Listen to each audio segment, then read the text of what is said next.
Hey guys, so welcome to the next part of the video. The thing is, I already recorded the video for this part two for the form, and I realized that I wasn't showing the screen where I was recording, where I was, you know, showing you how to create the form and the other parts of the form. So I'm having to redo the video again. Yeah, well, I'll try and make sure that this time around it shows. Okay. All right. So let's go to. Okay. Just to confirm that you can see. Okay. Yeah, you can see. Okay, so I didn't show you the last time. What I didn't show you the last time was passwords. Okay. So I already since I told you I already did this, I'm just going to just uncomment it. So this is the input field for password. Now you notice here now the type says password, right? Unlike email and text. So this is password, okay? So now what is the difference? How does password show? If I come here and refresh, well, you don't see password here. Honestly, if I come here and refresh, you see passwords, right? So if I type on it, you see that it's showing dot dot dot dot. Why is it showing dot dot dot dot? The reason is because we told the browser that it's a password, so it's supposed to be secret or confidential. So the password, the browser, right, is trying to protect you from prying eyes. Maybe there's someone just trying to spy your password. Want to go look the passwords? Yeah, the password with that must see password. You understand? So you know your password, so you know what you're typing in, but it doesn't allow other people to see your password. Okay. That's kind of like a cool or neat feature or password. So let's move on to the next one, which is who I'm supposed to be in this part two, which is radio buttons, right? Radio buttons. This is it. I already have one here. So this is how you write radio buttons. So you have the input, then you have the type set to radio, right? This name you don't really need it right now, but we'll need this in that one. I made them too. Okay, so this is it here. So if I refresh, see, by default, it's already checked, but I'm gonna remove that, right? Just gonna remove that and show you. Okay, now you see it's not checked. But if I click on it, it becomes checked mail, right? But what if we have two of them, right? Let's say we want to look at the gender, and we have two of them. I'm gonna remove this one as well. But like I said, I already did this, so I'm going to do it again. Okay, just making sure it's recording, All right, so now you have male and female, right? So I can say I'm a male, so I'll check male, right? But what if I now come and click here? Oh wow, it clicks female as well. Why did it click female? I just wanted male. But why is it clicking female? Now the reason is because the browser is assuming that these are two different options, or no, not two different inputs, right? But how do we make the browser know that okay, this is one thing, or either they're clicking this one or they're clicking this one. We don't want them to click the two at once. So the way we can do that is by adding the name. Yeah, this name. So we give them the same name. So the browser now knows that okay, they're the same. You understand? So either you're taking this one or you're taking this one. Right? So let's see that in action. Now if I click on male and I change my mind, I say no, let me click on female.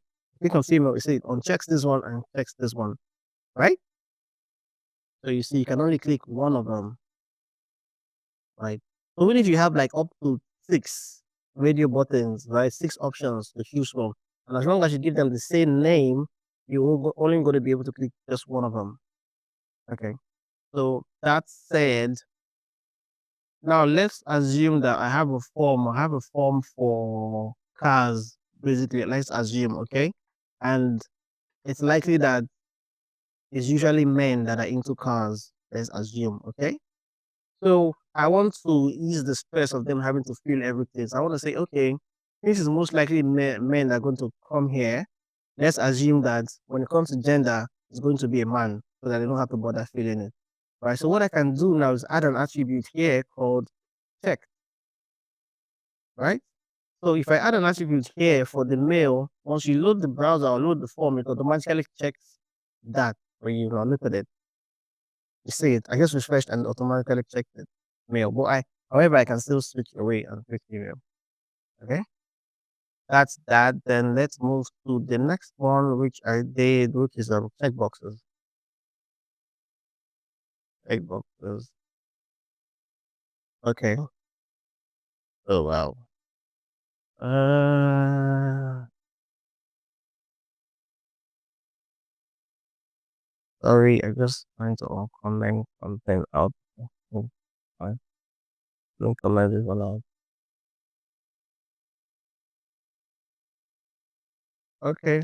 So checkboxes, this is how it is. You can for checkboxes you can check and uncheck, check and uncheck. Just like checking an item, like it'll give you list of you go to a restaurant, for example, right? Your favorite food, what do you want?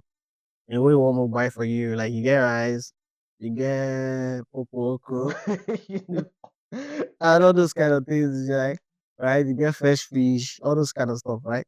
So you just choose, so you can check and uncheck what you want. So yeah, I put potato, but you can have them many. You can have a lot of them, right? Even if you have the same, do you really have the same name? No, no, you don't need to have the same name for this, right? Because you're not picking either or. You're just picking the ones you want. So you don't need to have the same name for it. However, you can have a value for it, but then you can have a name for it, rather, but it doesn't have to be the same name.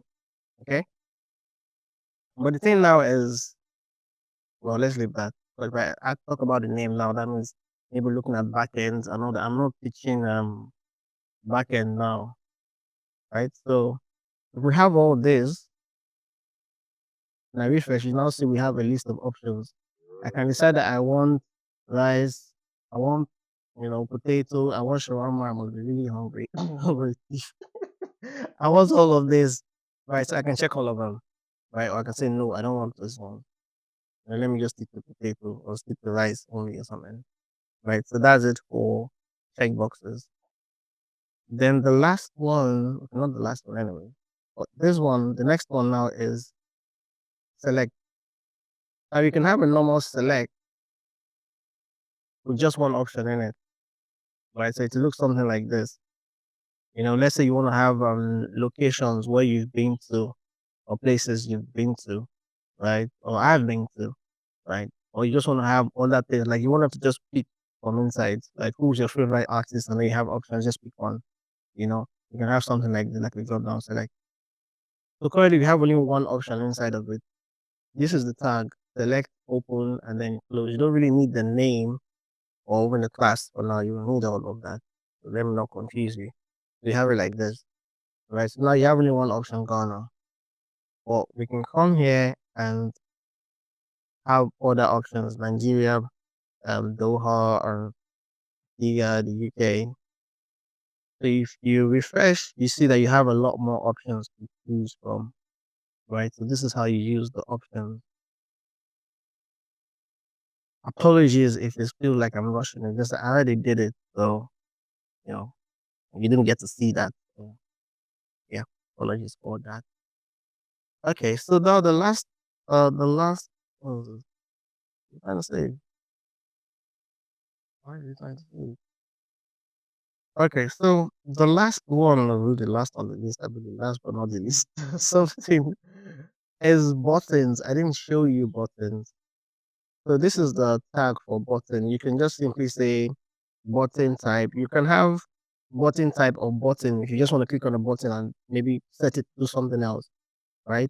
But this one wants to submit, so you can have button type submit, and then I can have what I want to write inside of it, right? So I can say, let's say submit to, just to show you, right? Then I save it. From here, you can see the button. Then submit to, right? But it's not saving. Why is it not trying to save? It's telling you that its field is, it's empty. It needs to be filled. What's making it do that? The reason why it's doing that now is because of this attribute that I added, required. In other words, I'm telling the browser that don't let them submit this form unless they have filled something inside of here. You see that this is an attribute. There are other attributes you can also add to your form. These are attributes. I'm saying no, this was required. Right? Now there's also another way you can write your button, right? By simply saying input but the type this time around will be the type button now, type submit. The button or submit. No, I think it's button. I think it's button. Uh, so this is what I want, right? Then I can say the value. Let me say submit then. The value will be submit. Let's see. I'm gonna comment this one out, and let's see this. So you see now you have the button here. So you see now you have the button here. This is another way you can have your submit. So if you don't want to do it this way, you can do it this way, right? Two types of button. And I refresh and you see here. Okay, so that's it for forms. And I think with that we've actually come to the end of our HTML series. If you think I missed something or I wasn't clear enough on something, please leave or comment on that and I will get back to you as soon as I can. If you like this video, please like it. If you did not like it, tell me how I can improve and me not for lost. Still like now they do the airport. So still like the video. And also try to share it. Okay. So there might be someone somewhere trying to learn and you think it's hard, like tech, going to tech, hard. But it's not that hard if you have someone to groom you. So yeah, all the best. I'll see you at the top, and I've been Ola. I'll see you in our CSS series coming up next. Can't wait to see you there. You go loud. All the things I did now, I'm gonna make them beautiful in CSS. You go love them. Like, all right. Bye.